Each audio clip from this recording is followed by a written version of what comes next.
ಅವೆರಡೂ ನೆರಳು ತುಂಬ ಹೊತ್ತಿನಿಂದ ನಡೆಯುತ್ತಲೇ ಇದ್ದವು. ದಣಿವು ಅಡರಿಕೊಂಡಿದ್ದಿರಬಹುದಾದರೂ ಹೆಜ್ಜೆ ಸೋತಿರಲಿಲ್ಲ. ಅವನು ತನ್ನೆರಡು ಕೈಗಳನ್ನು ಪ್ಯಾಂಟಿನ ಜೇಬಿನಲ್ಲಿರಿಸಿಕೊಂಡಿದ್ದ. ಅವಳು ಬಿಗಿಯಾಗಿ ಎದೆಯ ಮೇಲೆ ಕೈಕಟ್ಟಿಕೊಂಡಿದ್ದಳು. ಮಾತು ಇಬ್ಬರಲ್ಲೂ ಮುಗಿದಂತಿದ್ದವು. ಅವರನ್ನೀಗ ಕಾಡುತ್ತಿದ್ದುದು ಶಿವಮೊಗ್ಗೆಯ ದಟ್ಟ ಚಳಿ ಮತ್ತು ಸಣ್ಣ ಕರುಳನ್ನು ಆಗಲೇ ಅರ್ಧ ತಿಂದು ಹಾಕಿದ್ದ ಕೆಟ್ಟ ಹಸಿವು. ಇನ್ನೇನೂ ದೂರವಿಲ್ಲ. ಶಿವಮೂರ್ತಿ ಸರ್ಕಲು ದಾಟಿದರೆ 5 ನಿಮಿಷದ ನಡಿಗೆ. ಅಲ್ಲಿ ಕಾಣಿರೋದೇ ಸರ್ಕಲ್ಲು ಅಂದ ಆ ಹುಡುಗ. ಅಂದಳು ಹುಡುಗಿ. ಮಾತನಾಡಲು ಶುರುವಿಟ್ಟರೆ ಚಳಿಗೆ ಹಲ್ಲು ಕಟಕಟಿಸುತ್ತವೋ, ಹಸಿವು ನೆನಪಾಗಿ ಬಿಡುತ್ತದೋ, ತಾನು ಯಾವುದಕ್ಕೆ ಹೆದರುತ್ತಿದ್ದಾಳೋ ಅವಳಿಗೆ ಖಚಿತವಿರಲಿಲ್ಲ. ಅವಳ ಹೆಸರು ಪ್ರಾರ್ಥನಾ. ನಡಿಗೆ ಅವಳಿಗೆ ಹೊಸದಲ್ಲ.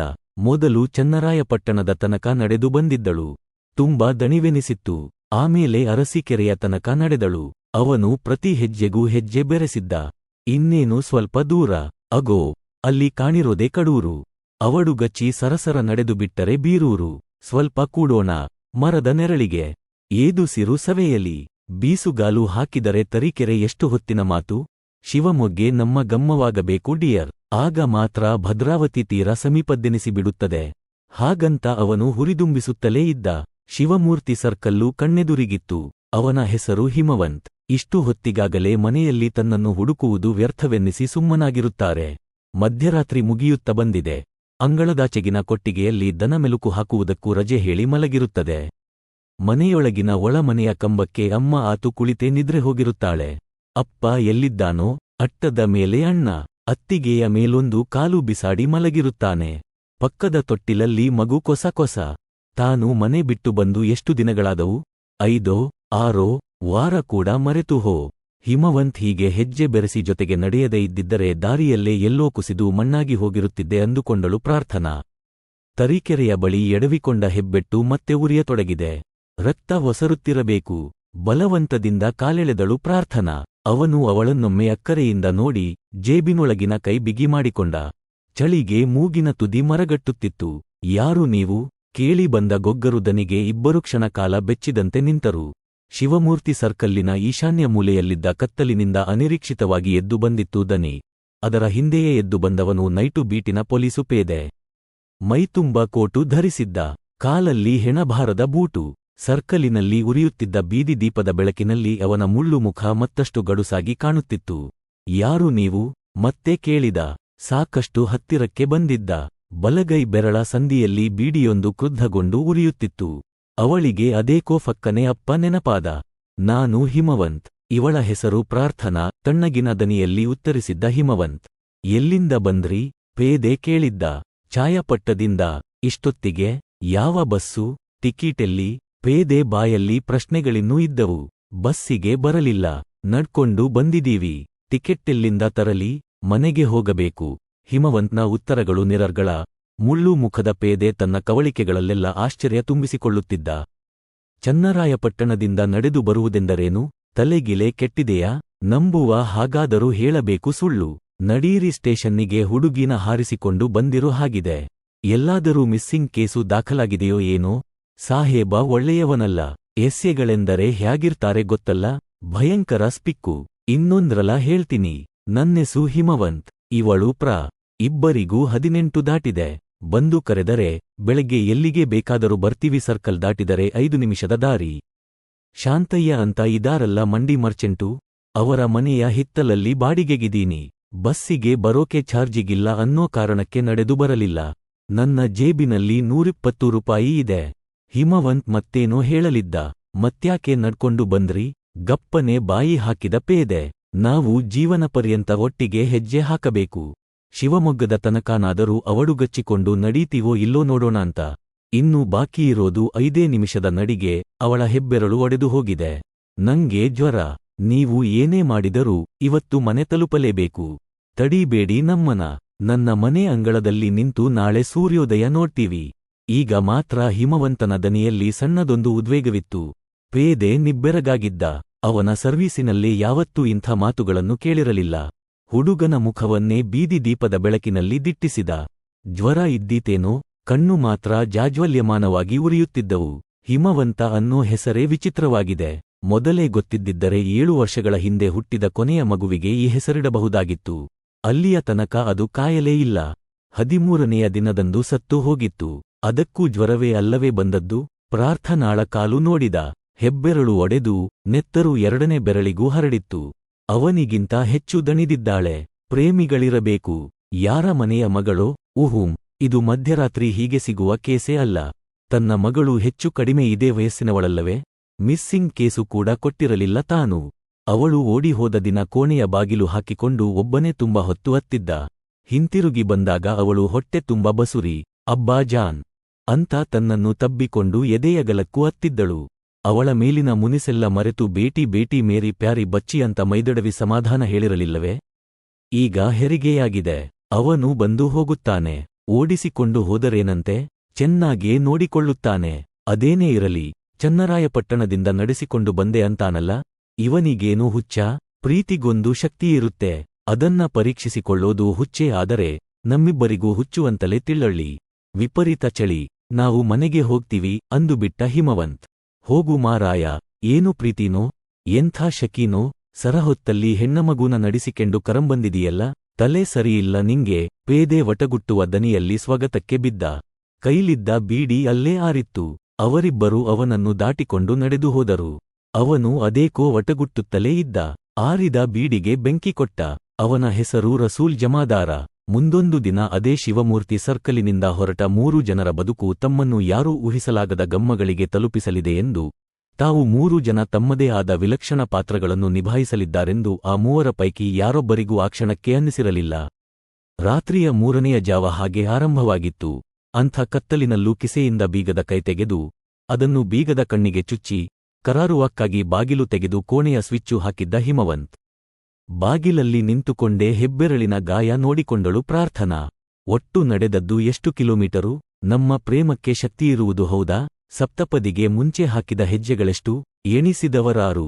ಚನ್ನರಾಯಪಟ್ಟಣದಿಂದ ಶಿವಮೊಗ್ಗೆ ಎಂದರೆ ಸುಮ್ಮನೆ ದೂರವೇ? ಈ ಹೊತ್ತಿಗೆ ಅಣ್ಣ ಎದ್ದು ಹಾಲು ಕರೆಯಲು ಅನುವಾಗುತ್ತಿರುತ್ತಾನೆ.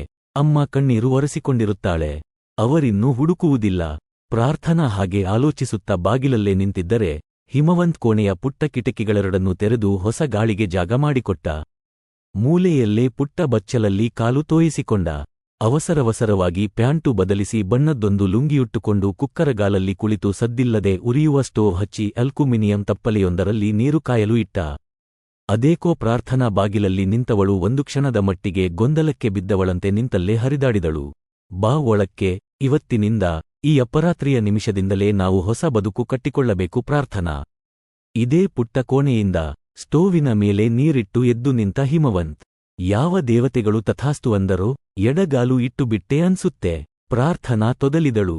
ಬಲಗಾಲಿನ ಹೆಬ್ಬೆರಳು ಚುಳ್ಳೆಂದಿತ್ತು. ಕೋಣೆಯೊಳಕ್ಕೆ ಮೊದಲ ಬಾರಿಗೆ ಬಂದವಳು ಬಲಗಾಲಿಟ್ಟು ಬರಬೇಕಿತ್ತಾ?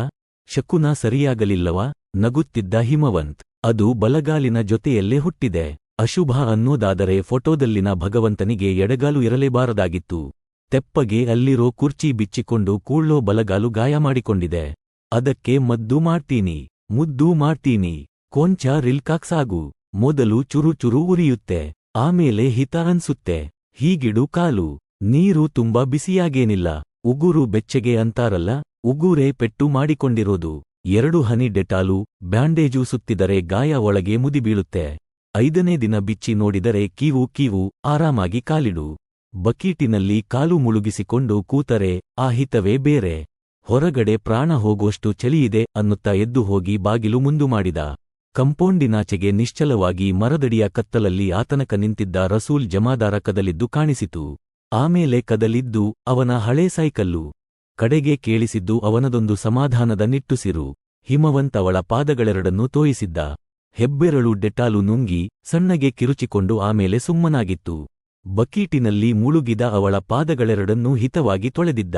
ಉಗುರು ಬೆಚ್ಚಗಿನ ನೀರಲ್ಲಿ ಅದ್ದಿ ಅವಳ ಕಾಲ್ವೆರಳ ತುದಿಗಳನ್ನು ತುಂಬ ಮೃದುವಾಗಿ ಒತ್ತಿದ್ದ. ಆಮೇಲೆ ಹಿಮ್ಮಡ, ಇಡೀ ಪಾದ, ಕಾಲಿನ ಕಂಬ, ಮೀನಖಂಡಕ್ಕೆ ಬರುವ ಹೊತ್ತಿಗೆ ಪ್ರಾರ್ಥನಾ ಸಂಕೋಚದ ಮುದ್ದೆಯಾಗಿದ್ದಳು. ಕುಳಿತ ಕುರ್ಚಿಯಲ್ಲೇ ಹಂದಾಡಿದಳು. ಹಿಮವಂತ್ ಅದನ್ನು ಗಮನಿಸಲೇ ಇಲ್ಲ. ಎಳೆಯ ಮಗುವನ್ನು ಕೂರಿಸಿ ಎಣ್ಣೆ ನೀರು ಹಾಕಿದಂತೆ ನಿರಾಳವಾಗಿದ್ದ, ನಿಷ್ಕಲ್ಮಹವಾಗಿದ್ದ. ಪ್ರಾರ್ಥನಾಳಿಗೆ ಯಾವುದನ್ನೂ ಹೇಳಿಕೊಡಬೇಕಿರಲಿಲ್ಲ.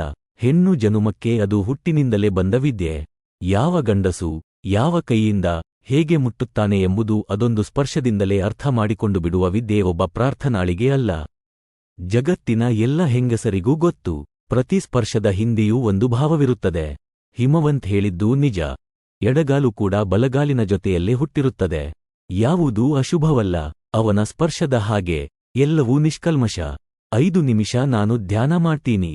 ಅದರರ್ಥ 5 ನಿಮಿಷ ನಿಂಗೆ ಟೈಮು ಕೊಡ್ತಿದ್ದೀನಿ ಅಂತ ಸಂಕೋಚವೆನಿಸಿದರೆ ಲೈಟು ಆರಿಸಿಕೋ, ಬಟ್ಟೆ ಬದಲಾಯಿಸು.